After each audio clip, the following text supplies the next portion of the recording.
Hey everyone, how are you doing? Welcome to the Old West Archive. If you enjoy true and fascinating Wild West stories, don't forget to subscribe. Now, let's jump into today's story. Ruthless, calculated, and impossible to forgive. The young woman knelt in the scorching New Mexico heat, her whole body trembling. Her wrists were bound tight behind her, the cord biting into her flesh. A dark, spreading stain across her pale blouse, and every breath she drew sounded like it might be her last.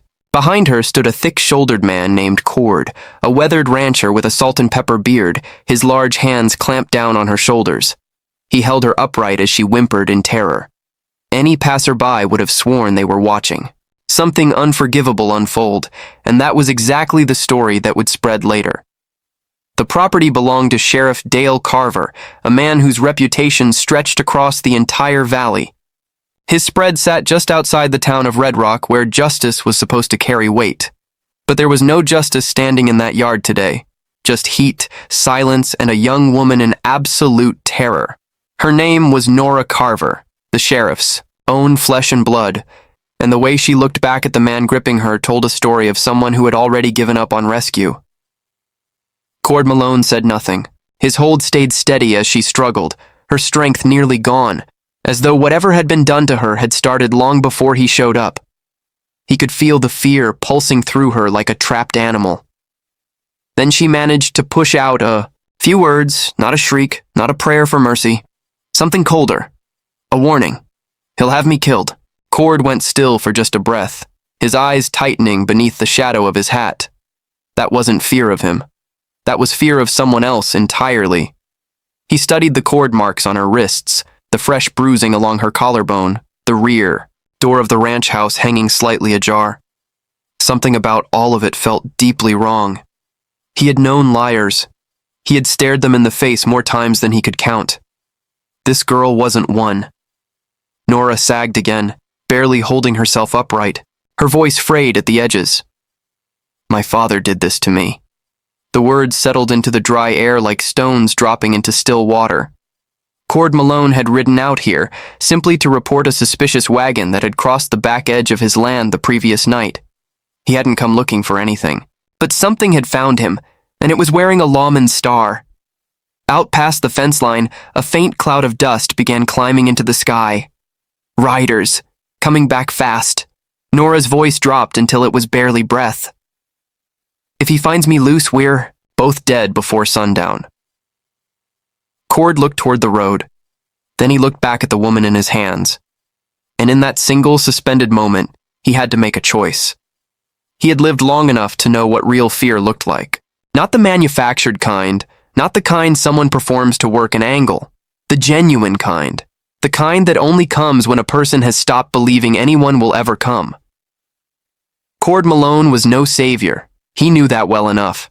He was just a hard-worn rancher who had seen too many wrongs get swallowed by the earth without a word. He had watched men behind badges lie through their teeth. He had watched good people turn their eyes away because trouble cost too much.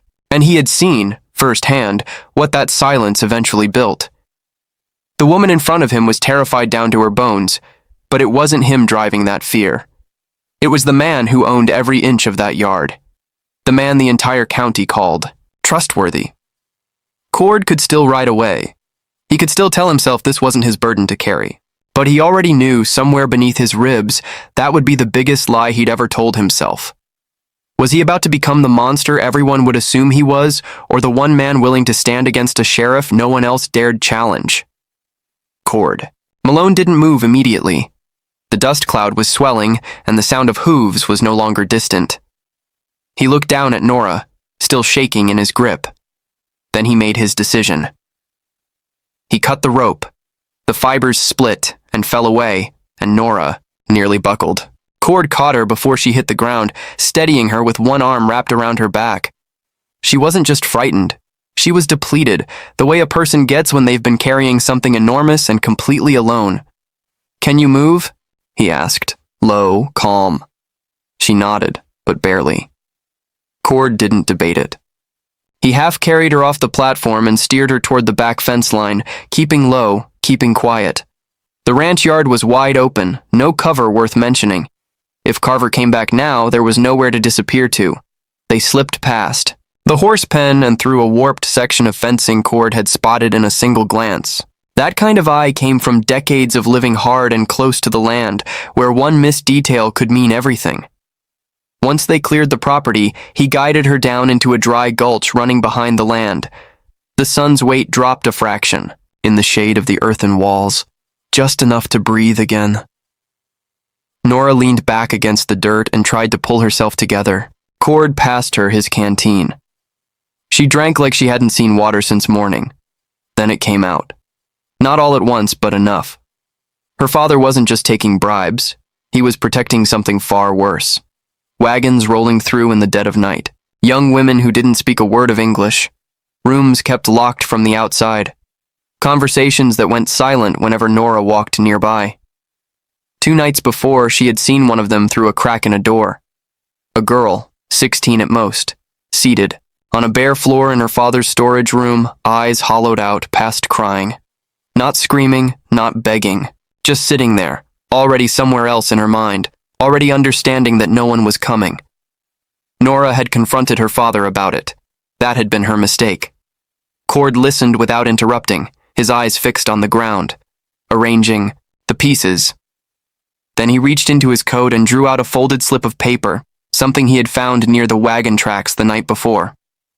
Nora looked at it and went white. "That's tonight," she whispered. Red River Crossing. The hoofbeats. Above them were louder now, too close. Cord capped the canteen and looked up toward the ridge. One direction remained. "Then we're already behind," he said. Nora grabbed his sleeve, her voice barely holding itself together. "If we're right, there are girls out there right now waiting for those wagons." Cord stared out at the open country ahead of them, and for the first time, he understood that this had grown beyond one person. This was something already moving, already in motion. But the riders above them weren't slowing down, and one of them knew exactly where to look.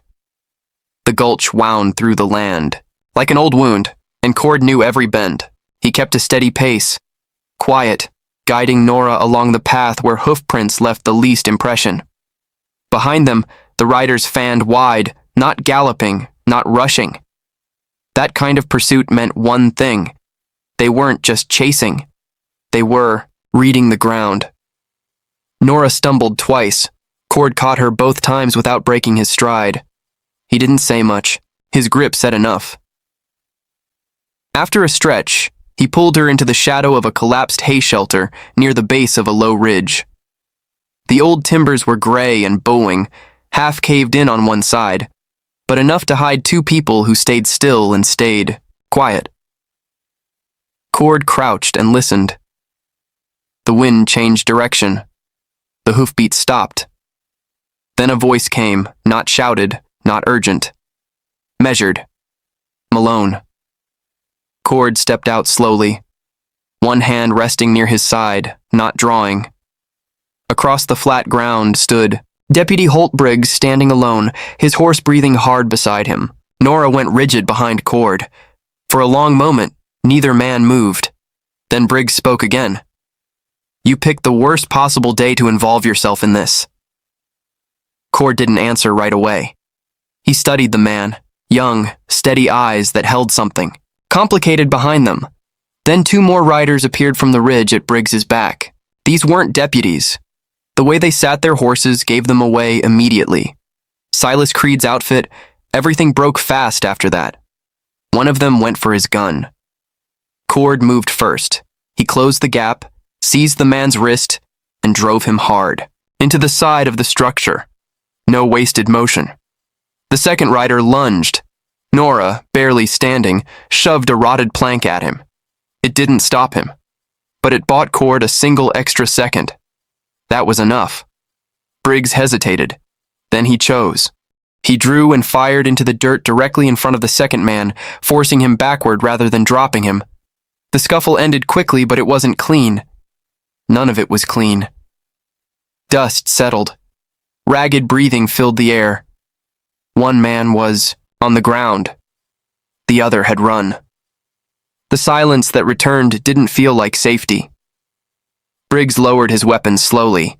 "I didn't know the full scope of it," he said.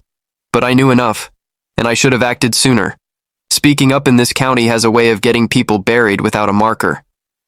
Cord glanced at Nora, then back at Briggs. Red River Crossing, he said. Briggs gave one short nod. Tonight. 3 people standing in the failing afternoon light, arriving at the same understanding simultaneously. This had stopped being a secret. It had become a race.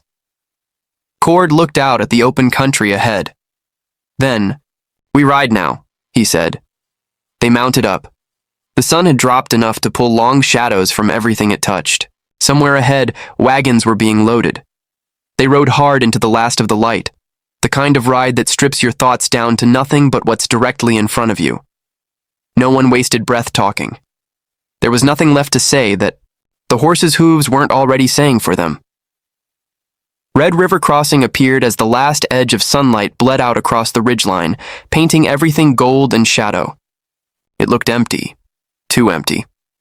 Cord pulled up before the main road and raised a fist. They stopped behind a low stand of brush and watched. Down near the riverbank sat a wide, low warehouse. 2 wagons pulled up alongside it, canvas lashed down tight.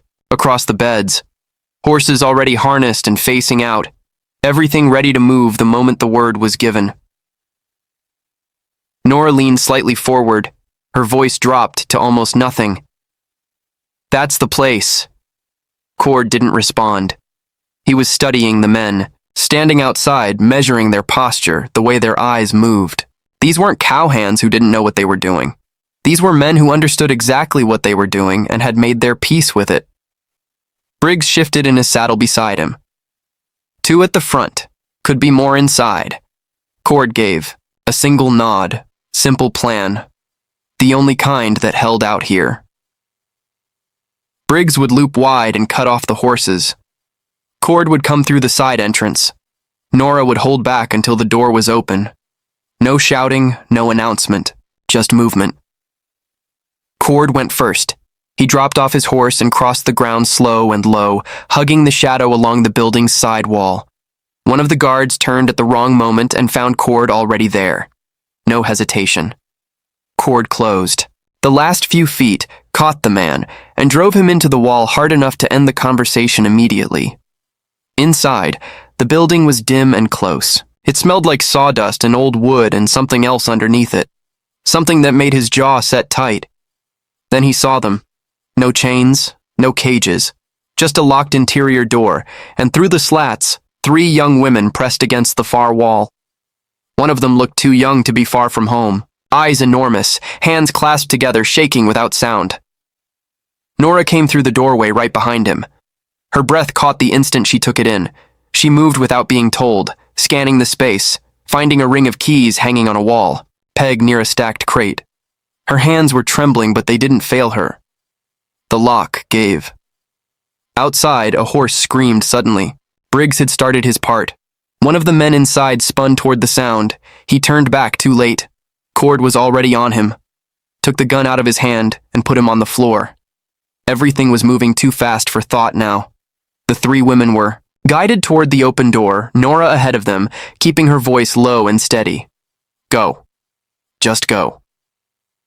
And for one suspended moment, it felt as though they had actually gotten ahead of it, as though the night had tipped in their favor. A gunshot punched through the air. The round hit the dirt 2 feet from Cord's boot, heavy and deliberate. He turned. Sheriff Dale Carver stood just inside the far doorway, hat pulled low, revolver already leveled. No surprise on his face, no anger. Just the cold composure of a man who had already calculated his way through this and decided he had already won. Nora went completely still. Her father's eyes moved to her, and what lived in them wasn't fury. It was something worse, the flat disappointment of a man who had simply expected better management of a problem. "I told you to leave it alone," he said. The air in that space became something solid, and in that moment, it became undeniably clear. They hadn't walked ahead of this thing. They had walked directly into the man running it, and this time, there would be no loose ends left behind him.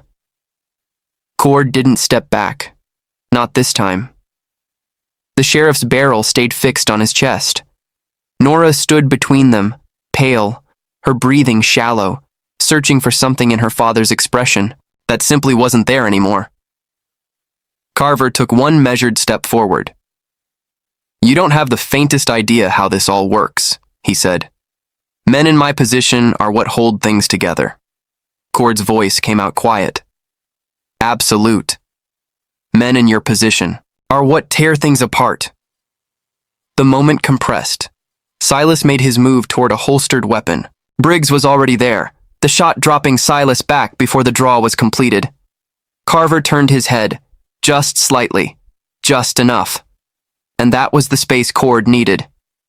He crossed the distance before the sheriff could redirect his aim. The gun discharged, the round throwing a geyser of dirt wide of anything living. Then they came together like two freight wagons on the same track. No elegance to it, no precision, just the accumulated force of two men who had been building toward this for years, one of them carrying the weight of every wrong thing he had allowed to happen, the other carrying the fury of a man who had stayed quiet far too long about far too much. A fist connected. A shoulder drove forward. Boots carved trenches in the dirt as each man fought for ground. Then Cord shifted his weight. A fraction of an inch was all it was, but Carver's footing slipped just long enough. He went down. The revolver skittered free and vanished in the dust, and for the first time in what was likely a very long while, the man behind the badge had nothing left backing him up. No reputation, no fear, no borrowed authority, just the raw truth of what he had done. Nora stepped forward. Her hands were still shaking, but her voice had found solid ground beneath it. She drew out a folded set of papers from inside her coat. Documents she had pulled from her father's desk that same morning. Names, dates, payments received, and payments owed. She read them aloud, standing there in the open air, where they couldn't be reburied. And that was the moment the ground actually shifted beneath everything. Not because a man had been brought down physically, but because the story he had told this valley for years had finally been spoken over by the truth. The people who had witnessed it didn't see a rancher attacking a helpless girl in a lawman's yard anymore. They saw a man who had walked into something terrible and chosen not to leave it behind him. Weeks moved past. The dust settled, the way it always eventually does.